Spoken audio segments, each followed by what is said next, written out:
মালাকুল মউত আল্লাহকে প্রশ্ন করছিলেন, দায়িত্ব তো দিছেন, পুরা করতে হবে, কোনো দ্বিমত নাই।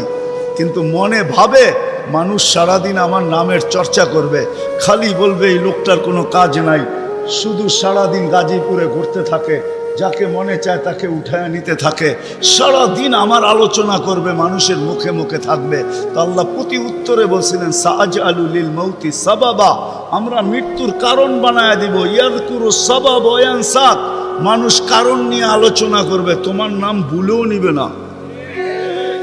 এখন নাম নিতেছে ডেঙ্গু, কয়েকদিন আগে নাম নিছে করোনা, কখনো নাম নেয় স্ট্রোক করছে, কখনো নাম নেয় এটা সেটা, ঠিক না? হ্যাঁ, আরেকটা কারণও আছে। শুধু নবীজির দিকে তাকায়, এই উম্মতের জন্য আল্লাহ এটা করছেন, এই উম্মতের জন্য। এই উম্মতকে আল্লাহ আখিরাতে শাস্তি দিতে চান না। হায় হায়, উম্মত যদি নবী চিনত। আয়সা পড়ছি অবেলা, তো হাতে সময়ও নাই, আর হইল